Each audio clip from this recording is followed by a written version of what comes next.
주님의 음성을 사모하며 이 자리에 나오신 여러분들을 주님의 이름으로 축복합니다. 삶으로 증명하라 라는 제목으로 함께 말씀 나눌 때에 우리 인생의 길을 밝히 비춰주는 등불이 될 줄 믿습니다. 요즘 대부분의 사람은 인터넷으로 필요한 물건을 구매합니다. 쿠팡 같은 경우에는 오늘 밤에 주문해도 내일 새벽에 도착하는 경우도 많아서 저도 자주 이용하게 되는 것 같은데요.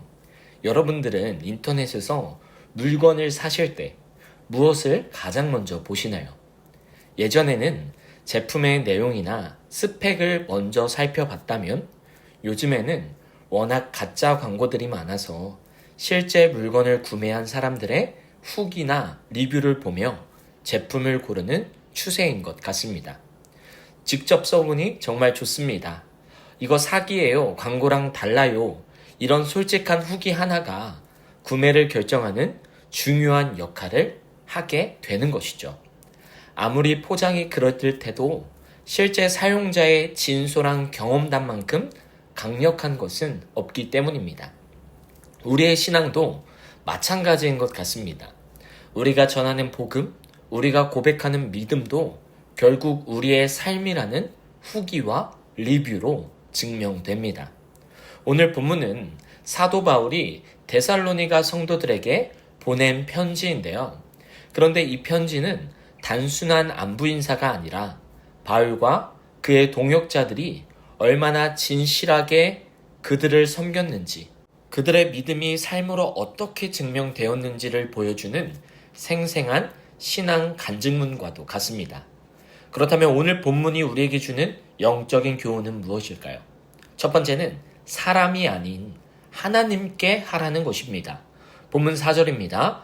오직 하나님께 옳게 여기심을 입어 복음을 위탁받았으니 우리가 이와 같이 말함은 사람을 기쁘게 하려 함이 아니요 오직 우리 마음을 감찰하시는 하나님을 기쁘시게 하려 함이라. 아멘.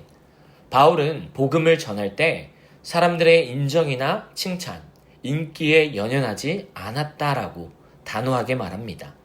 그의 유일한 관심은 하나님을 기쁘시게 하는 것이었습니다.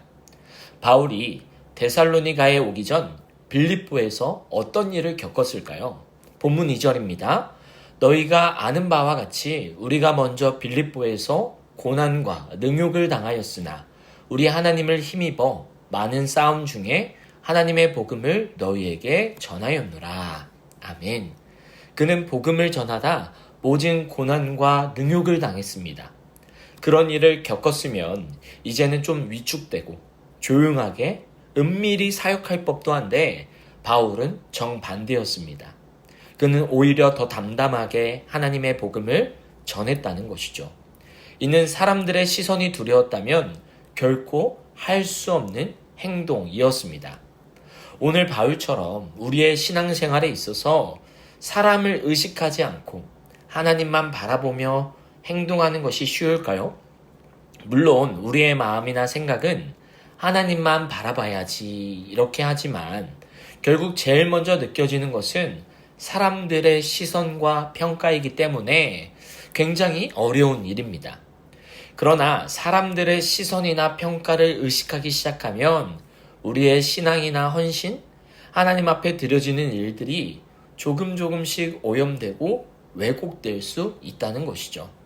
다른 사람들이 나를 어떻게 볼까?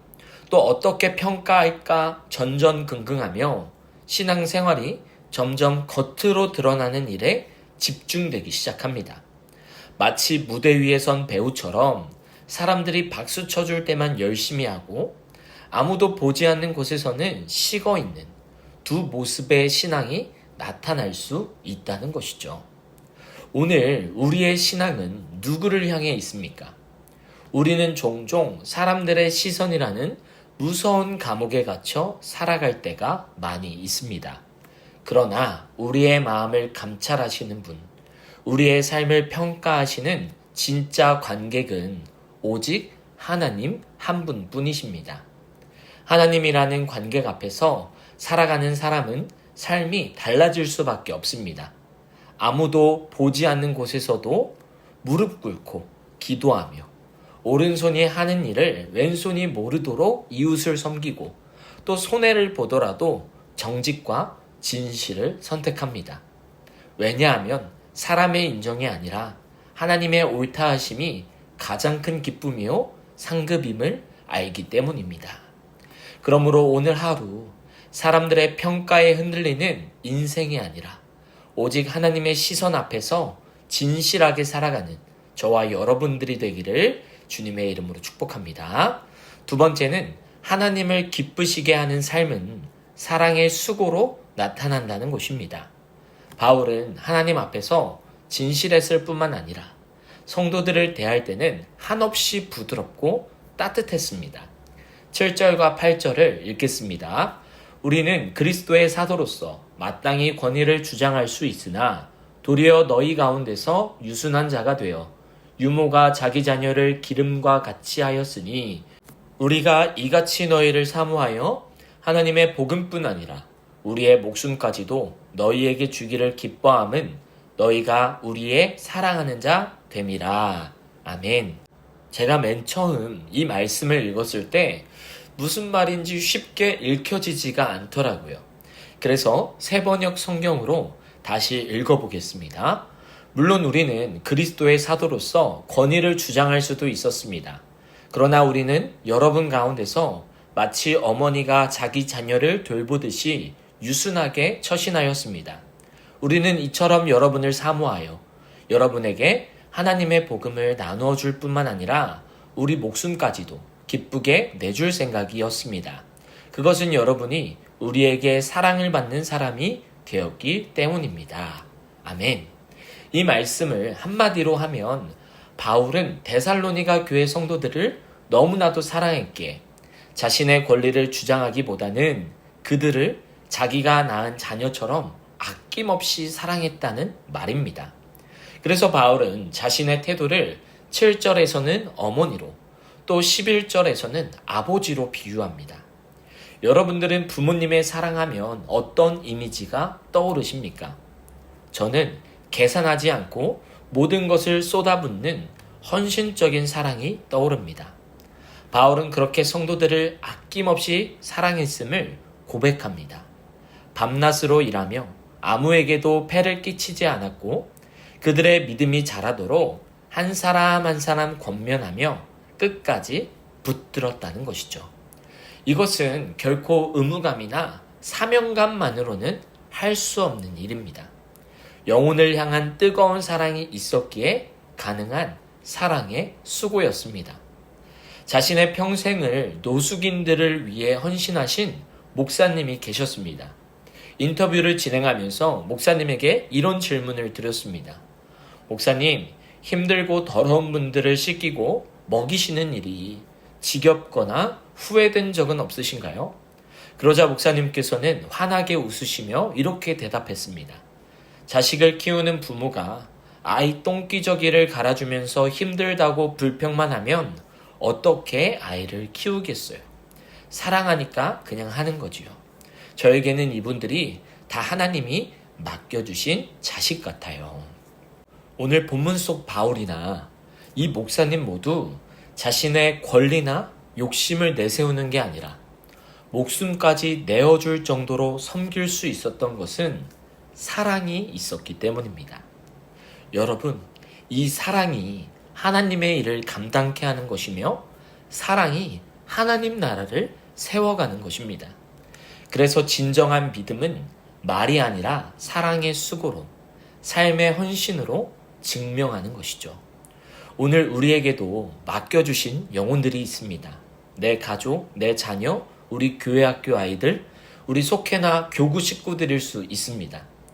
우리는 그들을 위해 얼마나 기도하고 얼마나 마음을 쏟고 얼마나 희생하고 있습니까? 말로는 사랑한다고 하지만 정말 우리의 삶 속에 사랑의 수고가 있습니까? 사랑의 헌신이나 사랑의 열매가 있습니까? 바라기는 오늘 하루 우리도 바울과 같이 어머니의 마음과 아버지의 심정으로 주변 사람들을 섬기기를 축복합니다. 계산적인 사랑이 아니라 우리의 시간과 마음, 나아가 우리의 삶까지도 내어줄 수 있는 사랑의 수고를 통해 우리의 믿음을 삶으로 증명하는 복된 하루가 되시기를 소망합니다. 이제 말씀을 맺습니다. 데살로니가 교회 성도들은 바울의 이런 진실한 사랑의 수고를 말이 아니라 삶으로 보았기에 바울의 편지를 사람의 말이 아닌 하나님의 말씀으로 받았습니다. 그리고 그 말씀이 그들의 삶 속에서 역사하기 시작하여 그들도 바울처럼 서로 사랑하는데 최선을 다했다는 것이죠. 사랑하는 성도님들, 결국 신앙은 삶으로 살아내는 것입니다. 우리의 유일한 관객이신 하나님 앞에서 진실하게 서고 우리에게 맡겨주신 영혼들을 사랑으로 섬기는 것. 이것이 바로 세상이 감당할 수 없는 그리스도인의 능력입니다. 오늘 하루 그리고 우리의 남은 인생 가운데 우리의 삶이 곧 복음의 능력을 보여주는 통로가 되기를 소망합니다. 우리가 증거하는 믿음이 결코 말이 아닌 삶으로 드러나는 아름다운 후기와 리뷰가 되어 더 많은 사람들이 주님을 믿고 따르는 은혜의 통로로 살아가시기를 주님의 이름으로 축복합니다. 아멘.